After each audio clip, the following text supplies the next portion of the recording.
Agradecemos a participação do doutor Antônio Azevedo, que é diretor da Guarda Municipal e Defesa Civil de Fortaleza. E já convidamos o senhor Fernandes Filho, que é da União de Defesa da Cidadania e Combate à Corrupção, que quer participar. Boa tarde a todos. Deputada Miriam Sobreira, na pessoa da qual eu saúdo todos os demais membros da mesa, eu queria pedir permissão para fingir que isso aqui é uma arma e colocá-la sobre a mesa. Nós estamos vivendo no país das distorções. Tudo nesse país está sendo distorcido. Alguns anos atrás, nós tivemos o referendo, em 2005, quando o povo disse não ao desarmamento. Eu estava conversando agora há pouco com um promotor, que lamentavelmente teve que nos deixar, e eu estava dizendo, promotor, de tudo que eu ouvi aqui, eu resolvi tomar uma atitude. Eu vou entrar com uma manifestação ao Ministério Público, para que o Ministério Público reveja esse nome, Estatuto do Desarmamento. Porque me parece que o Estatuto nada mais é do que um Estatuto de controle e posse de armas. Ele não é um Estatuto de Desarmamento, mas ele causa a impressão às pessoas de que eu sou obrigado a entregar a minha arma legal. Eu quero citar as bonitas palavras da deputada Miriam, quando ela diz assim: o Estatuto de Desarmamento visa coibir a prática ilegal e a comercialização do uso de armas de fogo, além de possibilitar ao cidadão uma maior segurança. Ou seja, quando eu falo Estatuto de Desarmamento, me causa a impressão de que eu, estando desarmado, eu estou mais seguro do que não está, ou do que está armado. Em 2005, a nossa campanha aqui, eu fui coordenador do movimento Viva Brasil, que, aliás, eu convido a todos que estiverem nos escutando a verificarem pelo site do Movimento Viva Brasil, www.movimentovivabrasil.com.br, e lá nós temos diversas pesquisas em sentido contrário a tudo que foi falado aqui em relação ao desarmamento. Mas deixa aqui uma coisa muito interessante para a gente ver. Minha arma ainda está aqui sobre a mesa, ainda não matou ninguém. Muito bem. No Brasil, nós temos um problema muito sério, muito grave. É causa e efeito. Nós estamos querendo combater a causa. O Estatuto de Desarmamento, quando foi proposto, ele visava combater o efeito e não a causa do problema. Em debate aqui nessa casa, em 2006, eu estava presente, um deputado disse olha, o cidadão de bem é responsável por 10% da criminalidade hoje existente nos percentuais da época apresentados. Muito bem. Eu vou virar membro da sua organização, com certeza. Como eu disse em 2005, e vou dizer hoje. No dia que eu tiver o Estatuto do Desarmamento do bandido, e não do cidadão de bem. Concordo plenamente com o que foi feito e com o trabalho que muitas vezes vocês fazem, do controle e uso da posse de arma, que não pode ser de forma indiscriminada. Agora, desarmamento, ele fere, no meu modo de leigo de entender, o artigo 25 do Código Penal brasileiro, que é a legítima defesa. Que diz assim, artigo 25, entende-se em legítima defesa quem, usando moderadamente dos meios necessários, repele injusta agressão, atual ou eminente, a direito seu ou de outrem.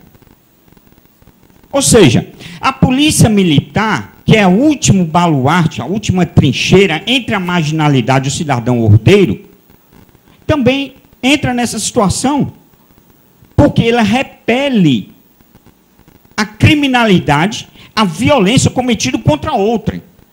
Então, se eu for falar que eu estou cometendo um crime em defender a minha honra, defender a minha família, e falou bem o nobre colega ali, quando ele disse que o cidadão, estando dentro da sua casa, pode reagir para defender, para que seus filhos, suas filhas não sejam estrupados, por exemplo.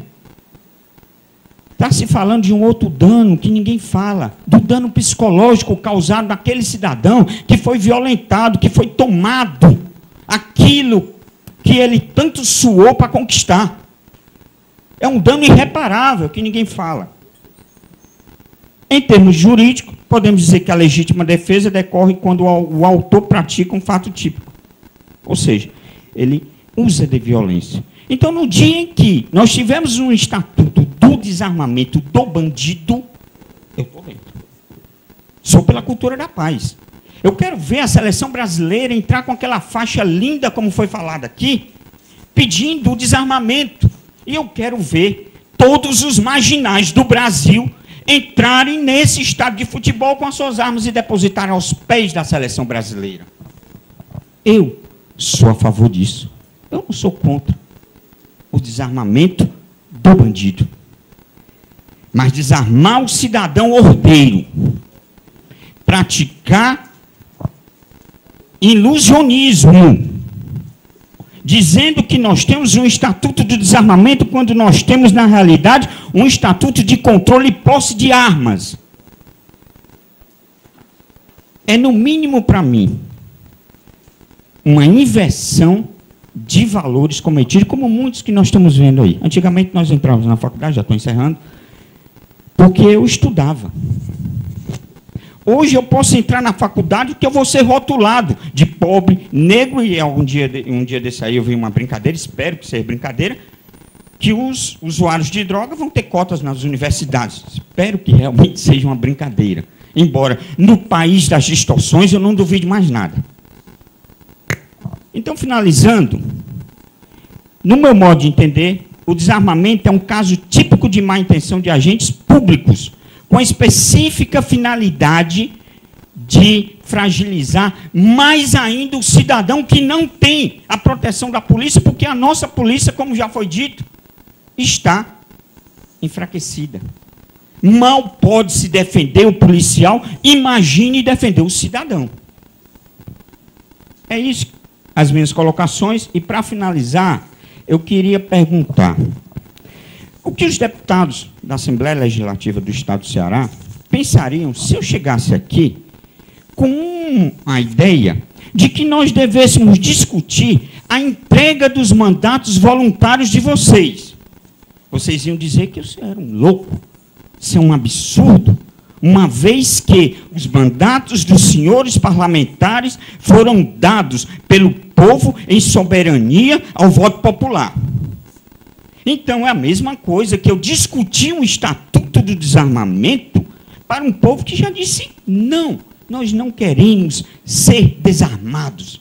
Nós queremos que a polícia desarme o bandido, o marginal. No dia que a polícia desarmar o bandido, o marginal, estarei lá. Mas, enquanto isso, eu vou repetir a frase que eu repetia durante o desarmamento, quando eu lutei junto com o Movimento Viva Brasil pelo voto não.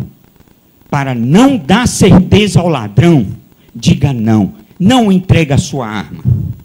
Não entregue a sua arma. Porque o ladrão, pelo menos, vai entrar com mais cuidado. Porque ele sabe que naquela casa pode ter alguém armado e pode reagir.